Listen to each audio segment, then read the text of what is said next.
Hey everyone, here's a quick video on adding a quiz to Google Classroom. So if you're using Google Classroom and you want to give your kids a quiz, here's how you do that.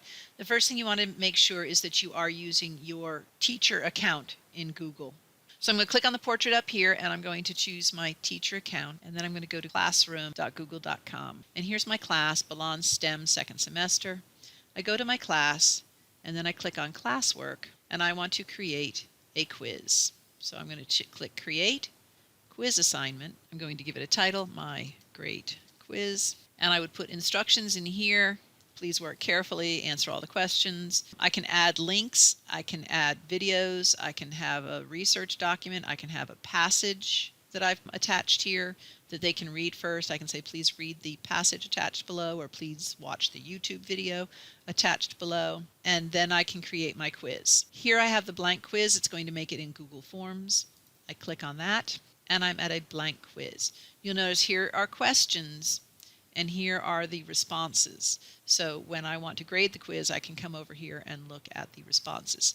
So I'm going to say My Great Quiz, the title, and I can give it a description if I would like, or I can say, please answer the questions very carefully, or read the questions before you answer, whatever you want to put in here. And here's where I'll put my first question. Do you like cake? And then I can choose my options here.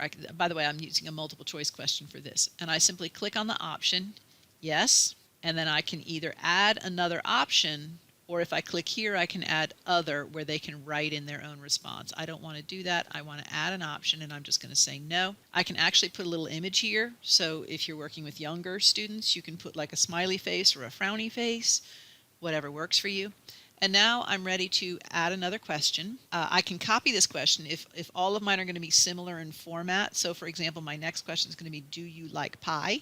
I can simply duplicate this question and I can change it to, do you like pie? And that keeps me from having to recreate the options and everything again and again and again. In many cases, you want entirely new set of options, so the copy won't work. So to do that, we click over here where you can add a question. So, do you like cake? Do you like pie? Do you like Cloudland Canyon? And I'm going to add an image. I'm going to browse. I'm going to go to my picture folder, find a nice picture of Cloudland Canyon. I double click it, and there we say, do you like Cloudland Canyon? And I can say yes, no, and I'm going to add another option, maybe. It predicted what I wanted to. And again, I can put in pictures for these things. You can add a YouTube video. You can actually make a YouTube video be a part of a question. Watch this little video of a fish camouflaging itself and say, what survival adaptation did that fish just use? You got a lot of cool stuff you can do here. You can rearrange the questions if you don't like the order. If you really want to ask about Cloudland Canyon first, you see this little like mini waffle here. I can drag this up and put it where I want it. Set it down there, and now, do you like cake? Do you like Cloudland Canyon? Do you like pie? I can make different types of questions, so let's go ahead and add another question. You want to be on the last question if you wanted to add below. So add another question, and I can choose different question types.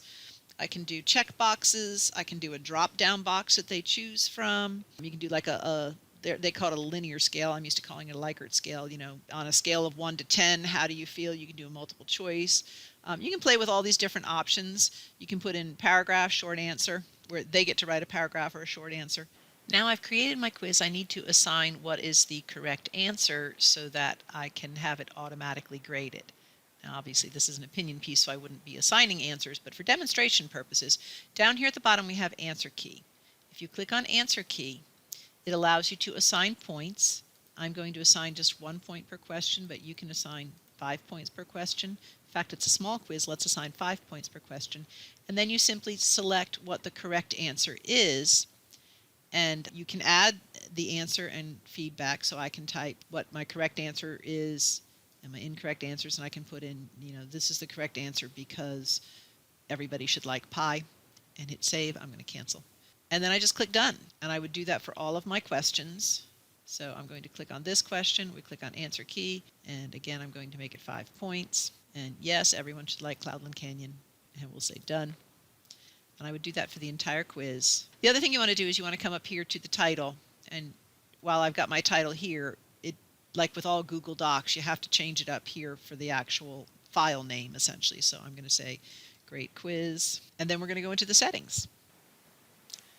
Okay, now that you've created your quiz, there are some good options that you can set up in here. If you go under Settings, under General, you can collect email addresses. This is a really great thing to do if you want to track, obviously, who's answering what. So whatever email I'm using when I take your quiz, it will collect my email address. So that's a good idea. If you want to require it to DeKalb County School District, then you want to select that. You can choose whether you want to limit only one response, which again, for this type of quiz, I would, because I could have a student go in and submit 2 or 3 responses. You can also choose whether you're going to allow the student to go in and edit after they submit. And again, this depends on how strict you're going to be. If you truly want an assessment of what they know at that moment, you will want to not turn that on, because that would allow them to finish the quiz, submit it, go out and look up answers on the internet, and then come back in and change their answers.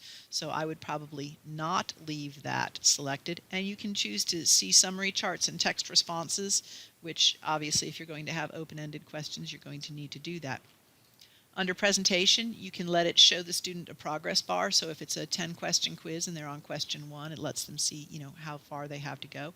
You can set it up to shuffle the question order. So if you want it to just randomly choose which question comes first. Show link to submit another response. Again, I've turned off the ability to submit another response, so I cannot check that. This is the message they'll get after they submit. I can change that if I want.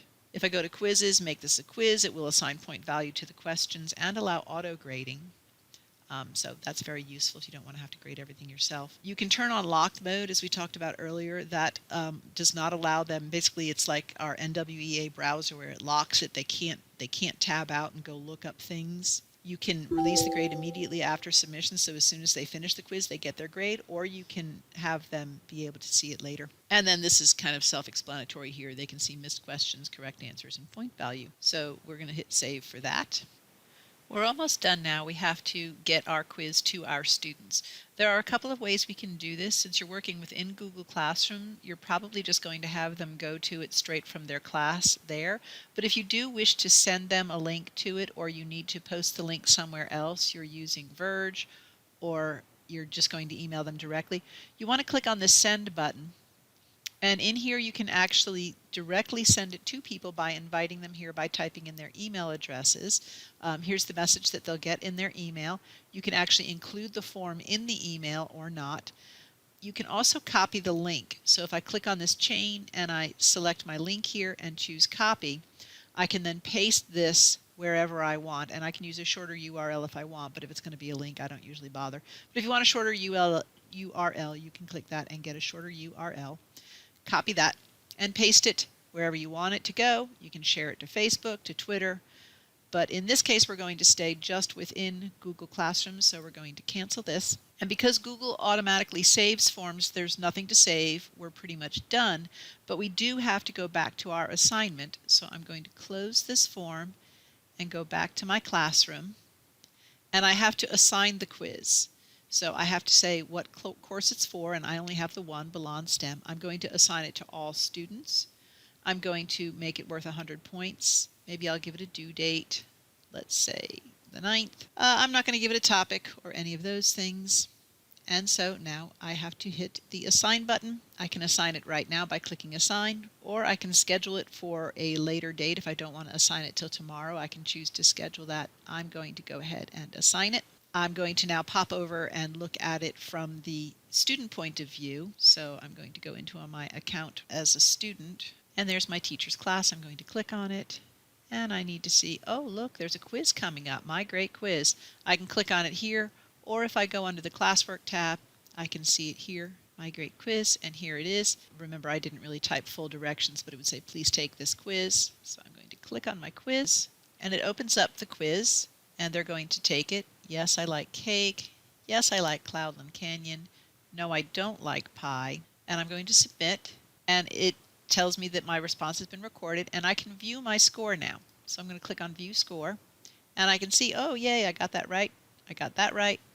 Oh, I didn't get that right. Okay, so now how does the teacher see the responses? When you log back into your class and you click on the My Great Quiz form, it opens the quiz up, and you can see I have 2 responses on my Response tab. I click on that, and I can see how they scored. I can look at individual scores. I can see a summary, average 10 out of 10. I can see that 2 people answered yes, 2 people answered yes, and 2 people answered no. So apparently a lot of people don't like pie. And that pretty much gives you the grand tour. Hope this is helpful.